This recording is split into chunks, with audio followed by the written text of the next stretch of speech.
Madgula police station పరిధిలో ఈ నెల 5వ తేదీన రాత్రి సమయంలో కుటుంబ సభ్యుల తోడు లేకుండా అత్యవసర పరిస్థితుల్లో ఉన్న కర్ణాటక రాష్ట్రానికి చెందిన గుర్తు తెలియని నిండు గర్భిణీ మహిళ గురించి డైల్ 100 కాల్ ద్వారా సమాచారాన్ని అందుకున్న గస్తీ పోలీసులు వెంటనే ఆమె వద్దకు చేరుకొని అత్యవసర పరిస్థితుల్లో వారే ఆమెకు రక్షణగా ఉండి స్థానిక మహిళల సాయంతో పురుడు పోసి తమ గొప్ప మనసును చాటుకున్నారు. సమాచారం అందుకున్న తక్షణమే స్పందించి మహిళ ప్రాణం కాపాడిన అధికారులు ఇన్స్పెక్టర్ నాగరాజు గౌడ్ మరియు సత్వరమే స్పందించి ఆపదలో ఉన్న నిండు గర్భిణికి ఆపన్నహస్తం అందించిన పెట్రోకార్ సిబ్బంది రాజేందర్, సురేష్ మరియు గర్భిణీ మహిళకు పురుడు పోసిన స్థానిక మహిళలైన జంగమ్మ, భారతమ్మలను కమిషనర్ సుధీర్ బాబు ఐపీఎస్ గారు అభినందించి రాచకొండ కమిషనర్ కార్యాలయంలో నేరేడ్మట్లో సత్కరించారు.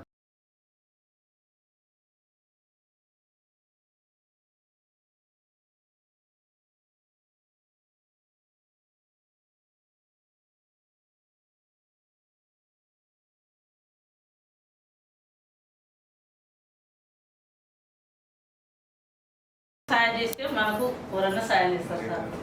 అట్లా అందుకని ఇంటికాడికి వస్తే కూర్చుని పెట్టి రొట్టెలు ఇస్తే తిన్నది.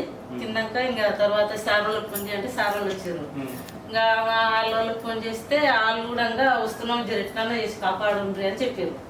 చెప్తే ఈ సార్ వాళ్ళు ఇద్దరు ఇంకా నేను నా భర్త అందరం కలిసి ఇంకా వాళ్ళు కావాలి వాళ్ళకి అప్పగించాలన్న ఉద్దేశంతో ఇక అట్లే ఉన్నాం సార్. మేము వచ్చి ఇంకా ఉన్నాక ఇంకా వాళ్ళు వచ్చే ముందలే మాకు నొప్పులు స్టార్ట్ అయినాయి. ఇంకా అప్పుడు ఇంకేం చేయాలంటే సార్ చెప్తే ఇంకా అనుకోకుండా బాబు ఓకే.